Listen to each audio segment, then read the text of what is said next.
I grew up in a small town where winters were brutal, the kind where the cold seeps into your bones and the snow muffles every sound, making the world feel eerily silent. This happened when I was 17, on a night I'll never forget. My family lived on the edge of town, near a stretch of woods. That winter, we had a particularly bad snowstorm, so bad that school had been canceled for days.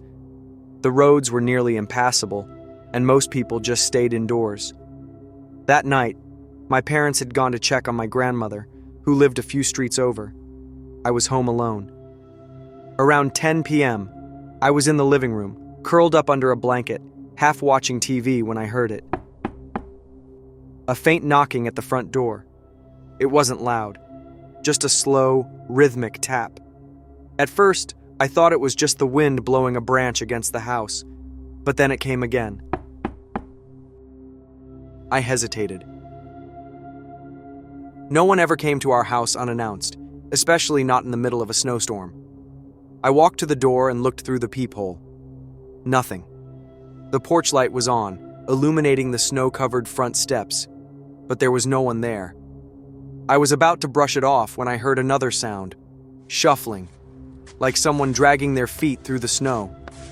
My heart started pounding. I moved to the nearest window and carefully peeled back the curtain. That's when I saw them. A single set of footprints led from the edge of the woods to my front steps, but there were no footprints leaving. I felt sick. I hadn't seen anyone, but those prints were fresh. Whoever had knocked hadn't left. They were still there, somewhere.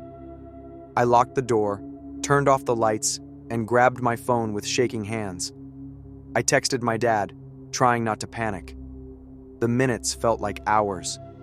I sat in the dark, barely breathing, straining to hear anything over the howling wind outside. Then, a soft creak from the back porch. I nearly screamed. The back door was locked, but the thought of someone standing just outside, in the dark, sent a wave of terror through me. I called my dad, whispering that someone was outside.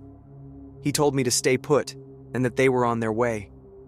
I sat there, frozen, phone clutched in my hand. The creaking stopped, followed by nothing. Just silence.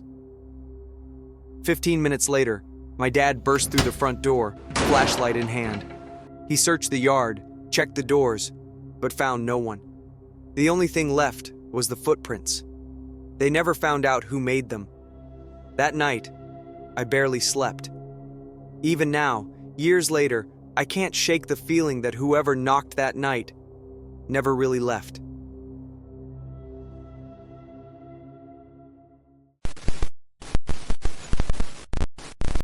I used to work the night shift at a gas station off a rural highway. It was one of those places that barely saw any traffic after 11 p.m., especially in the winter. The roads would ice over, and people knew better than to be out unless they had to be. One night, in the middle of January, I was working alone. It was past 2 a.m., and the snow had been falling steadily for hours. The station was dead. No cars, no customers, just the quiet hum of the overhead lights and the occasional crackle of the radio behind the counter. Then, the automatic doors slid open. At first, I thought it was the wind triggering the sensor, but then I saw him. A man stepped inside, covered in snow. His coat was old and thin, completely inappropriate for the weather. His jeans were soaked up to the knees, and his boots left no footprints on the tile floor, just melted water. He didn't say anything. He just walked up to the counter and stood there, looking at me. Can I help you?" I asked. No response. His face was pale, lips slightly blue, and his eyes, something about them felt off, empty. I was starting to feel uneasy, but I kept my tone polite. "Rough night out there?" Finally, he spoke. Car broke down. His voice was hoarse, like he hadn't used it in a while. "That's rough. Do you need to use the phone?" I offered, nodding toward the landline we kept near the register. He shook his head slowly. just needed to warm up. Something wasn't right. I didn't hear a car pull up, and even if I had somehow missed it, why was he soaking wet? It hadn't been warm enough for slush, just dry, powdery snow. A minute passed, then another. He just stood there, barely blinking, hands hanging at his sides. I tried to act like I wasn't unsettled, but I could feel my pulse in my throat.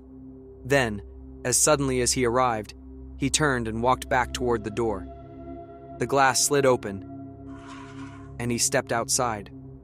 Into nothing. I mean it. Nothing. No car. No footprints in the fresh snow leading up to the building. No marks where he should have been standing just seconds ago. The lot was completely undisturbed, covered in a thick layer of untouched snow. I ran to the door, scanning the lot, the road, even the ditch on the side of the highway. There was nobody. He was just gone. I locked the doors after that, shaking the whole time. I don't know what I saw that night, and honestly, I don't want to. But I still wonder, if I had followed him outside, would I have disappeared too?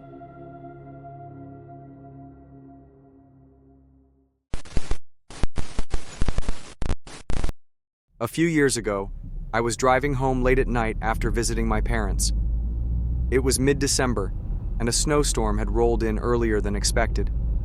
The highway was nearly deserted, just miles of empty road, lined with tall trees, the occasional flicker of headlights in the distance.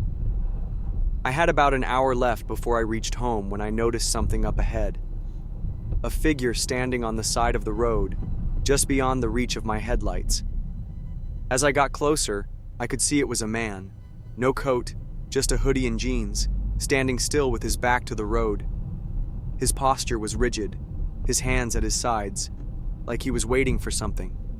Instinctively, I slowed down. I wasn't about to pick up a hitchhiker in the middle of a snowstorm, but something about the way he was standing sent a chill through me. He wasn't holding out a thumb.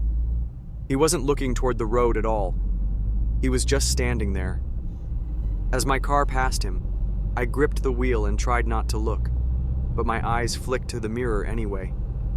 He had turned around. I couldn't see his face, just the silhouette of his head, now facing me, watching my car disappear into the night. I told myself it was nothing, just some guy who had car trouble or got lost. Maybe he was waiting for help.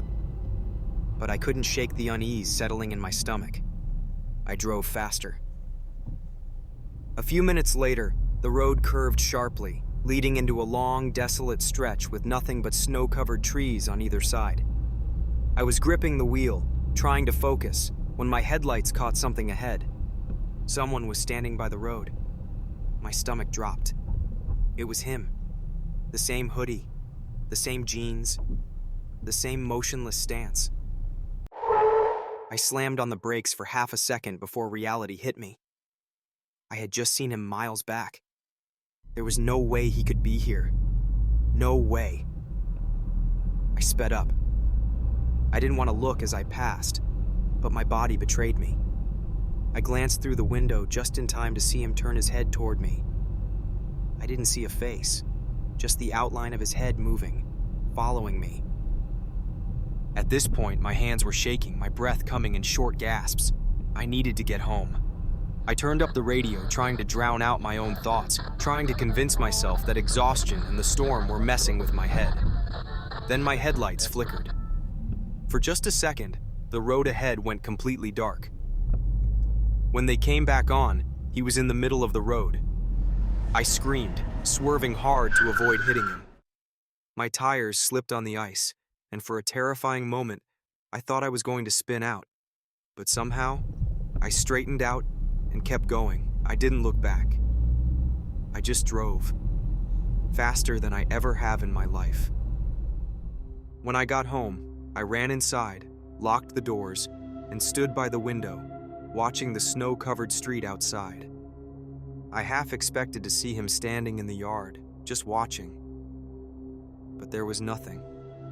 Just the wind, the trees, and the silent snowfall. I barely slept that night. For weeks, I avoided driving alone at night. And even now, years later, every time I see someone standing on the side of the road in the dark, I feel that same knot of fear in my stomach. Because what if one day I see him again?